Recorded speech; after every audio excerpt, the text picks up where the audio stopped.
আসসালামু আলাইকুম ভিউয়ার্স, প্রথমে অনুগ্রহ করে চ্যানেলটি সাবস্ক্রাইব করুন। 2018 সালে রুশ প্রেসিডেন্ট ভ্লাদিমির পুতিন কর্তৃক উন্মোচন করা হয় 6টি নতুন অস্ত্র।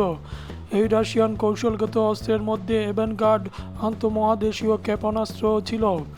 রাশিয়ান হাইপারসনিক ব্যালিস্টিক মিসাইলগুলোর মধ্যে অ্যাভানগার্ড অন্যতম। এই মিসাইল 1 ঘন্টায় সমস্ত পৃথিবী প্রদক্ষিণ করতে সক্ষম। এর গতি মাক 28 বা 34,000 কিলোমিটার। অ্যাভানগার্ডকে শনাক্ত করার কোনো প্রযুক্তি বিশ্বের কোনো দেশের নেই। অ্যাভানগার্ড পৃথিবীর যে কোনো লক্ষ্যবস্তুতে নির্ভুলভাবে আঘাত হানতে সক্ষম। অ্যাভানগার্ডকে আটকানো এক কথায় অসম্ভব, এবং সমস্ত বিশ্বের আকাশ প্রতিরক্ষা ব্যবস্থা এর কাছে ব্যর্থ। 2019 সালে অ্যাভানগার্ড রাশিয়ার সামরিক বাহিনীতে যুক্ত হয়। এটি প্রচলিত ও পরমাণু উভয় ধরনের অস্ত্র বহন সক্ষম।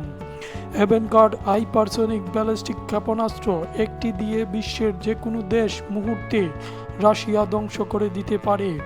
এই মিসাইলটি 2000 সেলসিয়াস তাপমাত্রা সহনীয়। এটি 2 মেগাটনের বেশি পরমাণু অস্ত্র বহনে সক্ষম। ধারণা করা হয় রাশিয়া 1000-এরও বেশি অ্যাভানগার্ড মিসাইল তৃতীয় বিশ্বযুদ্ধ মোকাবেলার জন্য তৈরি করেছে। অ্যাভানগার্ডের ধ্বংসলীলা পৃথিবীতে কেয়ামতের ভয়ঙ্কর পরিণতি ডেকে আনবে। ভিডিওটি লাইক দিন ও সাবস্ক্রাইব করুন।